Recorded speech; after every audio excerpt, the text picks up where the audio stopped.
So this day was pretty rainy. It was raining pretty good, and from what I understand, it's pretty much the first rain since the storm had happened, the first significant rain at least. And it's just really hard to think about and witness everything that's going on here because you really got to think about how much this storm affected people's lives and what they went through. The people that were in it, it was life altering to some, I'm sure.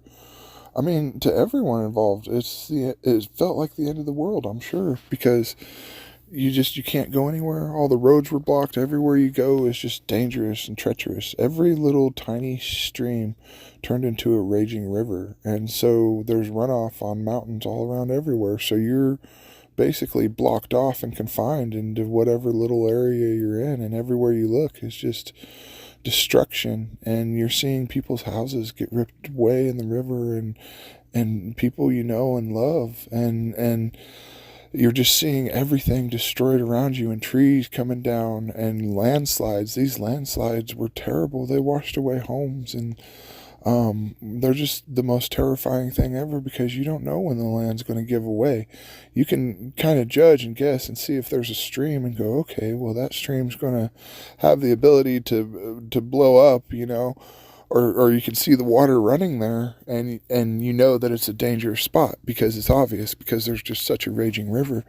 But when you're just sitting there hoping and praying that you're gonna stay alive, and then the land behind you or up above you collapses and just brings trees and debris. It's like an avalanche, except so much worse. It's earth and mud and rocks and just full giant trees, and it all comes down and destructs everything in its path. This total destruction, and you're just having to witness and watch this all around and from every direction. And I could only imagine what that does to somebody. It's much like being in a war zone with bombs dropping all around you and seeing all the destruction that comes with that, and knowing that, people are losing their lives, and that it's just such a terribly immense tragedy on such a level that it's hard to really fathom. And then to know that these poor people lost their friends and loved ones in these tragedies, and people they know in their community and love. And people lost their possessions and their cars and their homes and their sheds and their everything. And people were scraping and running and just barely surviving on all levels. It seems like most everyone around here that was through it, in the midst of it, has just a remarkable story of survival. And it's so hard to watch. And then to know also that they were trapped and wherever they were and couldn't even get out, on the feeling of being trapped. Out here, I know this town was cut off from major civilization, any civilization, for days, if not more than a week, maybe even weeks, but for sure days, to where nobody even got out here. I know the mayor said that he hiked out here. The mayor of Burnsville, I got to meet him, and he said he hiked out here with a chainsaw, and just came out here, and that he was one of the first to come out here. He's a tree guy, and it's hard to just imagine what these poor people have went through, and what they had to see, and what they had to endure. And so I really empathize. And even from sitting here at camp when it was raining and knowing that I'm sitting right below a mountain, it was a scary thought to know that, there's still down trees and soft land. And I mean, the possibility for landslides has pretty much dwindled immensely compared to before, but it wasn't out of the realm. And it's just, it was scary to think about, much less the poor people that have been through this. So I could imagine what they're going through and all the post-traumatic stress that they're having to witness and be a part of. It's so heartbreaking. And something as simple as rain just is such a trigger for these people who were just normal normal people before, I mean, it never cared. But then after going through one event for like a couple days, and 2 days just absolutely changed their lives and made it to where whenever they hear rain now, it's a very, very disturbing situation to them. And we have to really think about and address that problem as well, because that's something that's not talked about. We look at all the destruction and we see how much they need help with all fixing everything, and that there's like no power or roads and access to their homes, and like trying to stay warm and have water and things like that and essentials. But you get so lost in all of that you forget that these people are hurting inside and struggling, and that it's so hard for them with everything that's going on. Like I said, something as simple as rain and the heartache that they're having to endure, and the stress that puts on somebody, and the hurt, and all the reminiscing, and it's just, I'm sure people listening to my words right now, people who have been through it, it's hard, and I'm sorry that I have to break it down like this, but for people that don't know, it's something to maybe help them be a little more empathetic to everyone, and just even something as simple as rain. When it rains, you can see just everyone, the demeanor change, and it becomes one of sadness and hurt and scared and even tension. All this is tension, and so people are shorter and just they're really, really struggling. And I could only imagine what it's like to have to go through this, and my heart goes out to them on such a massive level. I'm sorry you guys have had to witness this and to be a part of this. I kind of had to go about my day, just trying to do what I want to do. And out here, I always try to be so productive. I always just want to try and use my time to be the most beneficial I can, and to always be working and doing stuff. And so I just, I'm always going at full throttle, it seems like, trying to go. And for this day, a gentleman here at camp who does a lot, and takes care of the tents and stuff, was needing a little bit of help.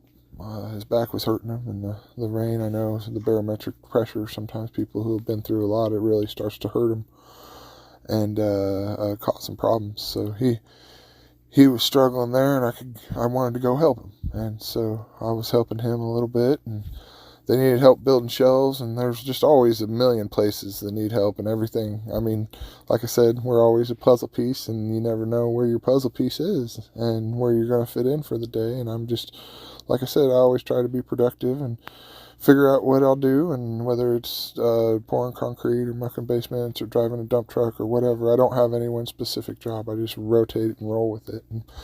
But like I said, I always try to just be real productive. And I was going, and I just was talking with the gentleman a little bit, and I was getting ready to build shelves because they're getting ready to try and store all the extra materials and get them weatherproofed and stuff, and make sure where stuff don't get ruined. And so we were building shelves for the Connex, and I was wanting to get to that, but I kind of noticed that he was really struggling with everything going on, and he had been here right in the middle of it. He's a local man, and he's been working at this camp to help donate since it happened. And they were right in the middle of it, as worse as it could be, and they had seen this all happen from the epitome of the midst of it. And it's just really hard to know what he had been through. And I saw that he wasn't just struggling with pain and the rain and the barometric pressure and health problems, but he was also struggling with his heart and with the stress, the immense amount of stress that the rain was causing, and it does cause to all these poor people that have been through this. I can imagine how stressful it is and what it does to the body and the brain and the heart. It's just it's so hard. And so I saw, firsthand how much it was affecting him, and I figured that everything else didn't really matter at that moment. Nothing mattered. And what mattered to me at that moment was to try and help that gentleman take his mind off of the rain. And I knew it was supposed to stop raining in about 2 hours. And so stopped everything I was doing and just I sat down with him and just started shooting the breeze and just started BSing with him. And I'm part professional bullshitter. I mean, it's what I do, you know. I'm good at sitting and talking to people, and I don't know. I'm good at talking sometimes, and I can sit and talk forever. I literally can. I could talk just nonstop to someone, and it doesn't matter who it is about anything.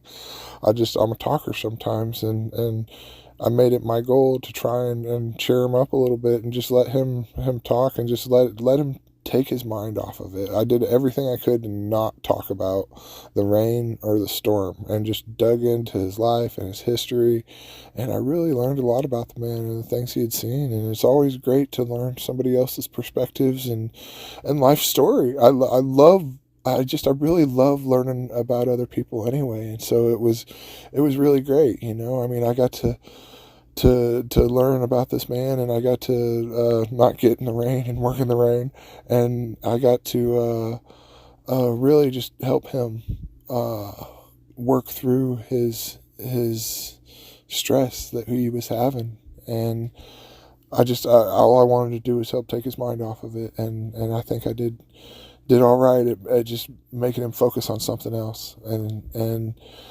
yeah, after about 2.5 hours, it started to stop raining, and then I watched his demeanor go from that of stress, and just you could see how people, I myself struggle with a lot of things and emotions, and I always wear my heart on my sleeve, and I'll let my emotions get the best of me and just drag me down sometimes, just with my sadness or whatever, you know.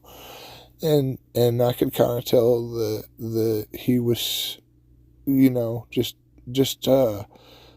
struggling, you know. And I just by the end of it, I could tell that his whole demeanor changed, and he was a little happier, and his smiling, and he looked up and was like, "Wow, the rain pretty much is over."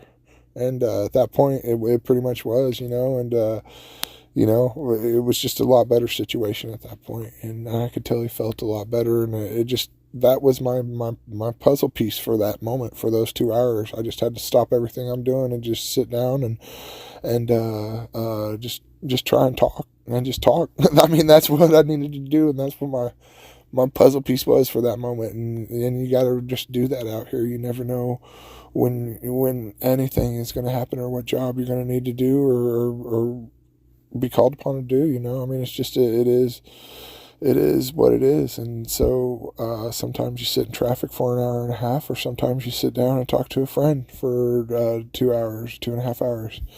But from there, I went and we started building shelves.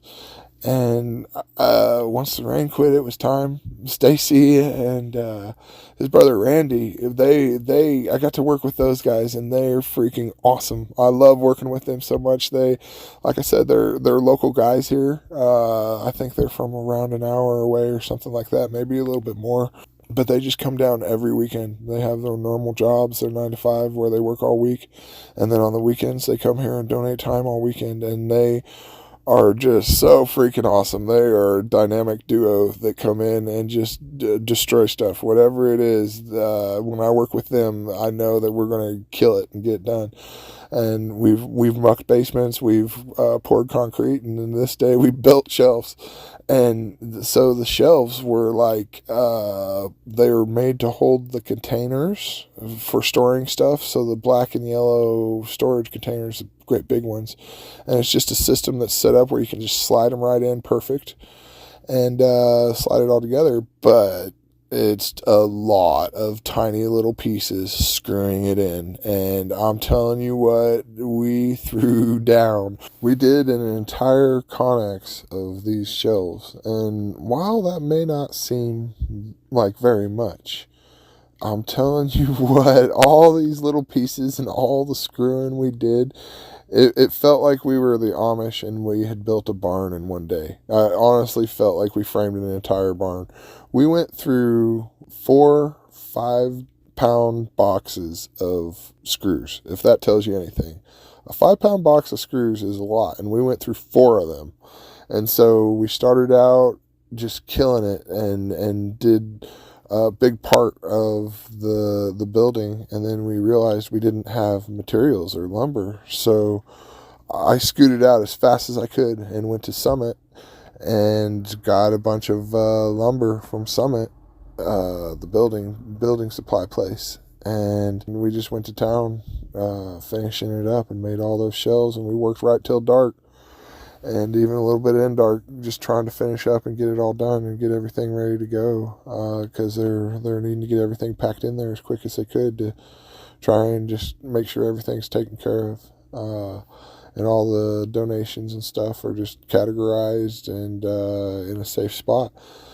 So that was how we finished the day. And man, I'll tell you what, it's just always great working with Stacy and Randy. Those two guys, they have such a positive attitude, and we work so good together. We don't even have to say anything. We just, everybody, when we work together, it's like fluid motion, man. Those two guys are brothers, so I'm sure they work like it all the time, and for some reason I work pretty good with them, and it's just we don't even have to say anything. We just, wherever there needs to be something done, we just jump right in and pick it up and do it, and we just work together like an amazing team. It's really great. It was just a really positive day, you know. I just we felt productive. I got to be productive, and I got to help a friend out, and it was a good day. So right as I was getting ready to go back to the camper and kick it for the evening, I met two guys from Pennsylvania, and they were freaking awesome. Tony and George, they're down here donating time, and George, he brought a big old dump truck, giant double axle. I think he said it hauls 24 ton. And pulled a skid steer behind him in the dump truck from Pennsylvania. And him and Tony were just here to work, and they had a machinery out, and they weren't really wanting to drive the dump truck, and they had a camp a little ways away from here, or a place they were staying at, and they needed a ride. And I was like, sure, absolutely, I'll give you a ride. So I got to meet those two guys and give them a ride over to the other side of Burnsville, and to where they were staying. And they were just some great dudes. We'll get to more on that in the future. But yeah, they're just great guys. And that was my first time meeting them. So I rolled back to camp, and that was my adventure for the day.